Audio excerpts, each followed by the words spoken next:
Hi friends, ഇന്ന് നമുക്കൊരു banana bun ഉണ്ടാക്കാം. വളരെ ടേസ്റ്റിയായും സോഫ്റ്റും ആയിട്ടുള്ളതാണ്.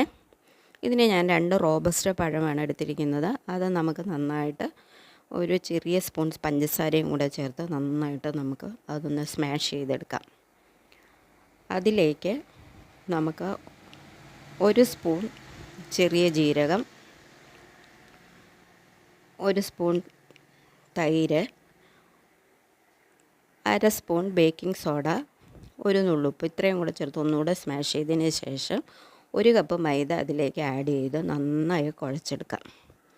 ഒരു 5 മിനിറ്റ് നന്നായിട്ട് കുഴച്ച് നല്ല സ്മൂത്താക്കി എടുത്ത് നമുക്ക് അതിലേക്ക് ആ ബാറ്ററിലേക്ക് കുറച്ച് എണ്ണ പുരട്ടിയിട്ട് 2 മണിക്കൂർ എടുത്ത് മാറ്റി വെക്കാം.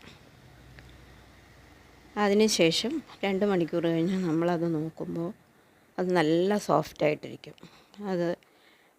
അത് നമ്മൾ ചപ്പാത്തി മാവ് ഉരുട്ടിയെടുക്കുന്ന പോലെ ഉരുട്ടി പരത്തിയെടുക്കുക. ആദ്യം ഞാനത് 5 ബോളാക്കിയാണ് എടുത്തത്. പക്ഷെ അത് കട്ടി കൂടുതലായതുകൊണ്ട് കുറച്ചുകൂടെ ചെറുതാക്കി ഞാൻ പരത്തിയെടുത്തിട്ടുണ്ട്.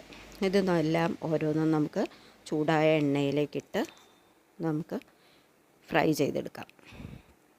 നല്ല സോഫ്റ്റാണ്. ഇത് കണ്ടില്ലേ, അത് പൊങ്ങി വരുന്ന കാണുമ്പോൾ അറിയാമല്ലോ അടിപൊളിയാണെന്ന്.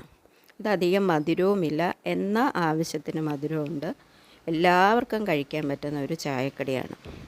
കണ്ടോ, ഇത് മുറിക്കുമ്പോൾ തന്നെ അറിയാം അത് എത്രത്തോളം സോഫ്റ്റാണെന്നുള്ളത്. 2 ലെയറായിട്ടാണ് ഇത് കിട്ടുന്നത്. എല്ലാവരും ഒന്ന് ട്രൈ ചെയ്ത് നോക്കണേ. വീഡിയോ ഇഷ്ടമായെങ്കിൽ ലൈക്ക് ചെയ്യുക, കമൻറ്റ് ചെയ്യുക, സബ്സ്ക്രൈബ് ചെയ്യുക.